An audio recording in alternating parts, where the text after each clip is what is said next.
0345 6060 973. Richard Taylor runs a campaign against non-specialist police officers using tasers. Richard, thank you for your time tonight. Hello. I wonder what you make of the idea of all frontline police officers being given one.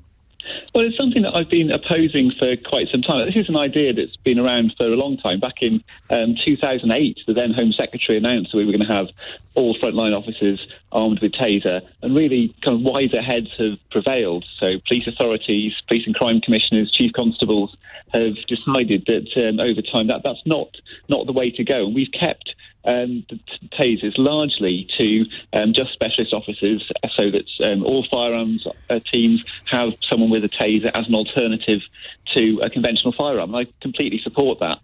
But what I don't want to see is a significant change to the culture of policing that we've got in this country. I think that there's something very special about British policing, about what we've got here. And if you look at how policing takes place, if you just look at how the Extinction Rebellion protests were policed in Paris and in France, or how in America when you see a police traffic stop, either it's at gunpoint or the officer's got their hand on a gun, and we've got policing by force. Whereas in Britain, we've got a different tradition of policing. We've got the tradition of policing by consent, and we're very good in this country at proportional policing. But isn't that because I want to keep that. I do too. I think policing by consent is a really important principle, but I also want the streets to be policed. I also want to feel that the police officers have the tools required to be able to, one, uphold the principle of policing by consent, but also be able to do the job.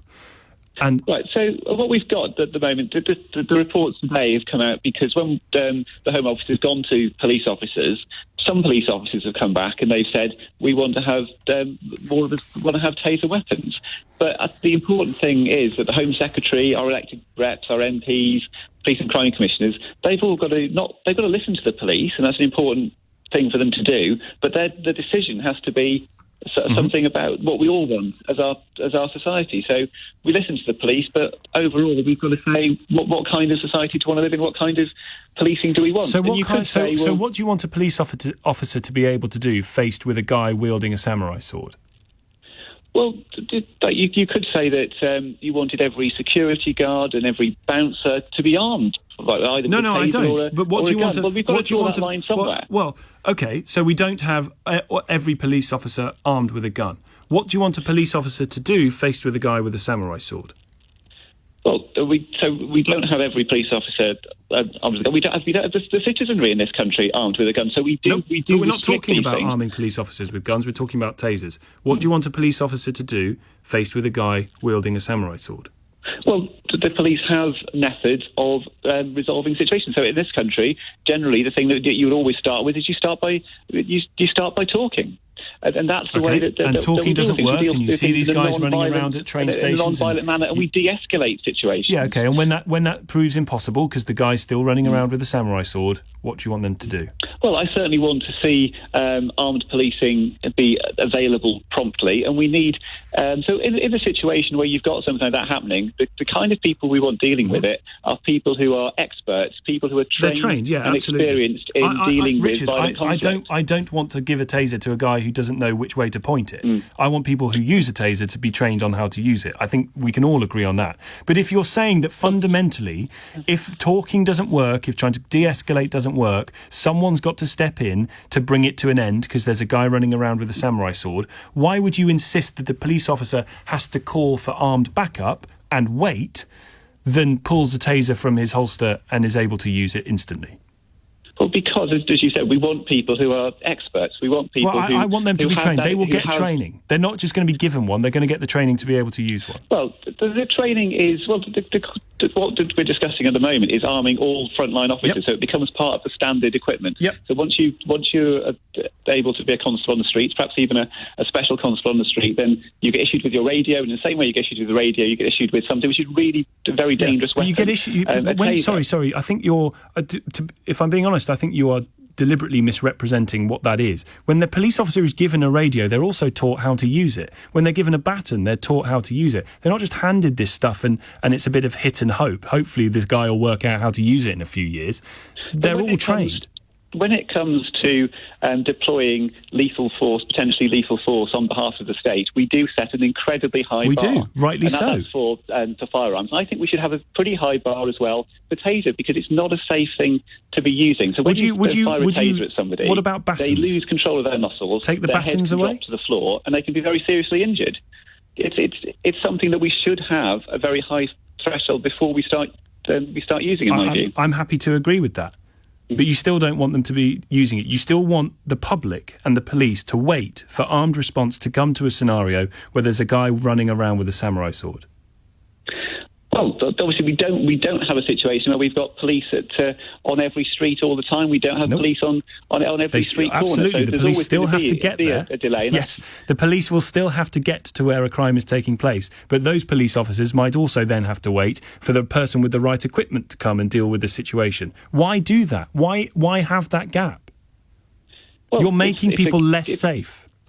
Well, it's the same. It's the same argument you can make about conventional firearms, and we restrict those. And I think this is another dangerous weapon, which I don't want to be brought into situations where bringing it in will be disproportionate. Because I think we all want proportionality in our policing. And remember that this is about every situation where the police are turning up. So I don't want the police to be coming into every situation with that level of potential force, potential violence. So I think that we should draw the line somewhere where it's not having every frontline police officer with a taser. We take it a step back from that. Just finally, I wonder that the use of the terms is a bit confusing, but the non-discharge of a taser is when it is removed from the holster and pointed with the red dot sight or whatever, and then it is fired. And the police measure the statistics between a taser being held and pointed at someone and also a taser being held and pointed at someone and fired. Do you know what the difference is, or do you know how many times a taser was pointed at somebody and then how many times a taser was fired at somebody? Yes, so the discharge only occurs in about 12% of the occasions where the taser is used. So 88% of the time, just taking it out. So 88% of the time, it is removed from the holster and pointed at somebody, but not fired. That's right. So it's great. Threat of force. That's fantastic. Just in the same way as that's the best possible scenario. That's the best possible scenario. You deal with the incident. You deal with the incident. You bring the situation to a halt without firing the taser.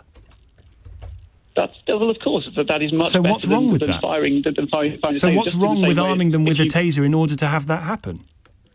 But again, it's the same. There's a parallel with a gun.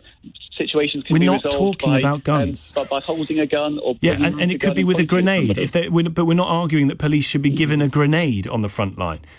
If they've got a taser that, yes, has been shown it can kill people. It has happened before in this country, but the numbers are between 2003 and now, I think, stand at about 17 over that period. That is 17 too many, but it's 17. And the number of situations this has resolved, who knows how many people could have died as a result. But in each one of those situations, it's still a significant use of force to have a taser present. To point a taser drawn, at somebody. Red dotting somebody with a taser is a significant threat of force. Oh, you're joking. Richard, come on. You cannot say having a laser pointed at you is a significant use of force. Well, I'm not the only person who says that, but that's why we track that, and that's why we include it in the police use of force statistics. And we're getting much better now at tracking police use of force. And actually, in the police use of force statistics, I think it's a bit ridiculous, but we even include sort of shouting very loudly at somebody. Yes, I saw that. So I think it's absolutely right, because it's force that's used on our behalf. It's force that's used by the state on people, that we do track it, and it's something that we need to be very carefully monitoring. As I say, we agree on a lot of this. I just can't bring you over the line with me on getting these tasers to these police officers. I agree the standards should be very high. The training should be very good. People should only use it when when it is a last resort, and they should use it very, very, very carefully. But given where we are with the violent crime and the knife crime and the gun violence, if I know that my loved one who goes out as a police officer every night and deals with these kinds of incidents doesn't have the ability to bring it to a halt without having to get physically involved themselves with their body or with a baton or whatever it might be, I am going to be worried sick for them, because they are definitely going to come across it. And unless they are armed with a taser, which they don't have to fire, as you heard, 88% of the time, it's not even fired and the situation is brought to under control. That's got to be the best way, surely. Richard, thank you. Richard Taylor, who campaigns against the non-specialist police officers using those firearms. Tom Swarbrick here on LBC. Your calls in just a moment. 11:19.